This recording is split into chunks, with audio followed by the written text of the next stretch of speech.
Genetic integrity in Genesis 1 and beyond. Many Christians take it for granted that God established a distinction of species, and the world has been unhinged in mixing up species and chromosomes and genes in the name of improving food security and whatnot. The Bible says, "And God said, let the earth bring forth grass, the herb yielding seed, and the fruit tree yielding fruit after his kind, whose seed is in itself upon the earth." And it was so. That is Genesis chapter 1 verse 11. And the earth brought forth grass and herb yielding seed after his kind, and the tree yielding fruit, whose seed was in itself after his kind. And God saw that it was good. That is Genesis 1 verse 12. Our God is a God of variety. Nature's distinctions are sacred. The eye and mind and taste of man was not going to be inundated with the monotony of one anything, whether color or species or circumstance. This would not have answered man's best physical and mental development. Every man themselves is unique. They have a distinct individuality.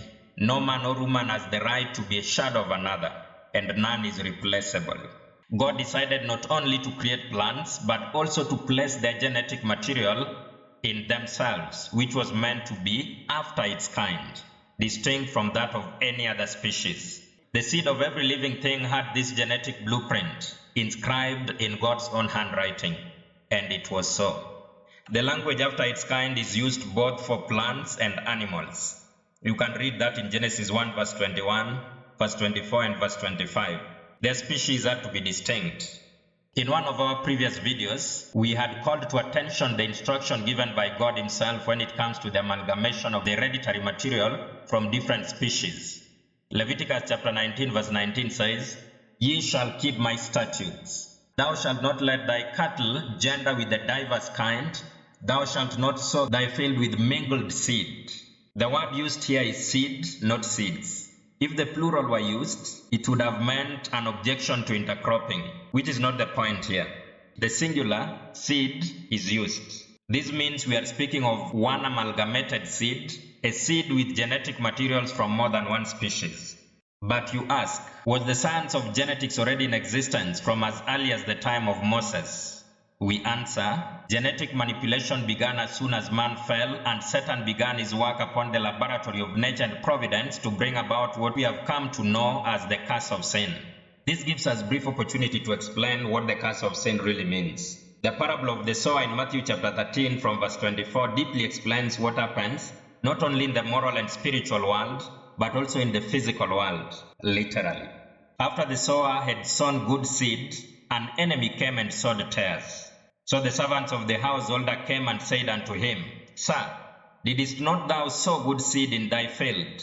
From whence then hath it tares?" He said unto them, "An enemy hath done this." An enemy did it.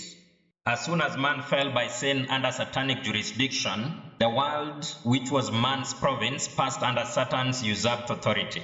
Jesus himself, though he knew that the world was not Satan's by right, called him the prince of this world.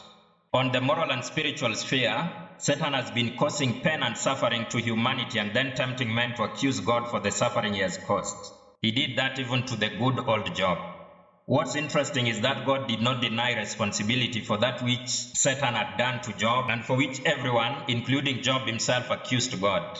God, in fact, positively took responsibility for that which he allowed Satan to do, telling Satan that he had moved him against Job without cause. That is Job chapter 2 verse 3. You can read the last part.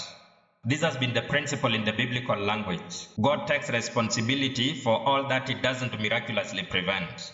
Being sovereign, he cannot blame anyone for anything that is done, even if done by a rebellious man or a demon.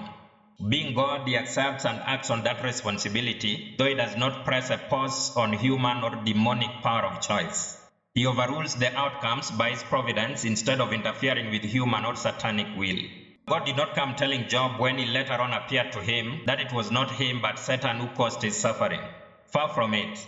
He rather pointed to the glorious designs of his providence in permitting the suffering. This same rule applies in Genesis when God pronounced a curse upon the ground and declared that it would bring thorns and thistles. What this really meant was not an arbitrary action by God to bring forth dangerous plants. Far from it. God was going to largely, but not fully, withdraw his restraint upon a new master whom our first parents had chosen by transgression and whose voice they had heard in preference to God's voice. As soon as this restraint was removed, Satan was immediately going to begin planting tares upon the Lord's garden. He was going to act with no less fiendish efficiency than he exercised when the restraint upon him was removed in the case of Job. Thorns, thistles, disease-causing germs, dangerous plants and animals would emerge from his ingenious work of amalgamation, mingling species that God created and coming up with dangerous life forms that God did not create. Satan cannot create life, but he can interfere with life. It will be surprising to some, even Christians, to know that God did not originally create all the life forms we see today. Some even suppose that the command, "Thou shalt not kill," covers every living thing, however dangerous. From whence then has the world tares, species that God did not create? He said, "An enemy hath done this." That is Matthew chapter 13, verse 28. So it's true that Satan has been in the business of amalgamation for as long as there has been sin.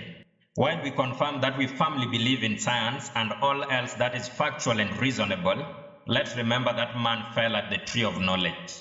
Not everything that may be known should be pursued. Satan has placed a strain even upon the world of knowledge.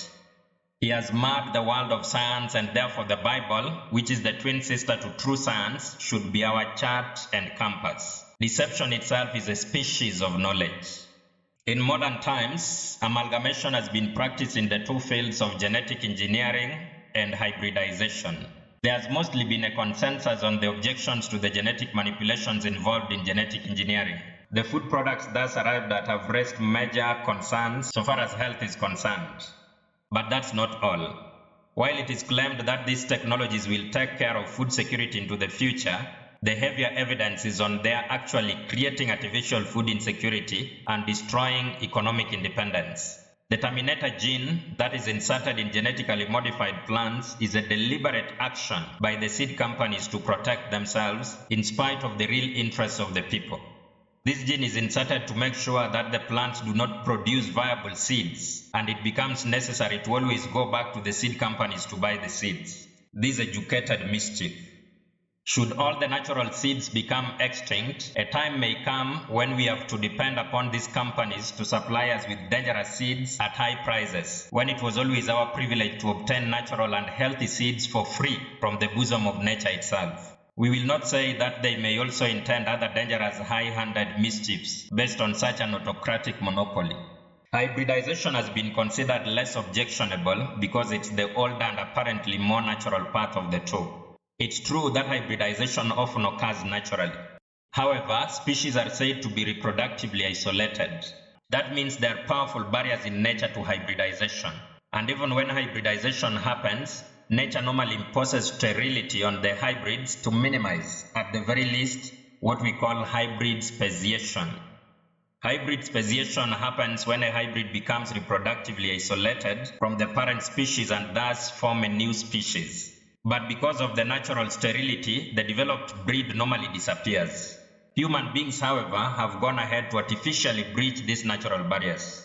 Sometimes we perniciously come up with completely new species, and at some other times we generate hybrids that are not reproductively viable, but promote them as if the whole future of agriculture depends on them. These reproductively inviable hybridized seeds, like their GMO counterparts with terminator genes, will always enslave the farmer to the seed companies without improving their food security a hair's breadth. The instruction we have from God himself is, "Ye shall keep my statutes.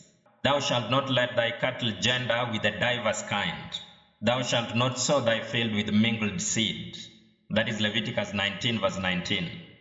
I don't think the Christian is going to be the first person to breach the barriers which God himself imposed in nature to create a distinction of species and which common sense seconds.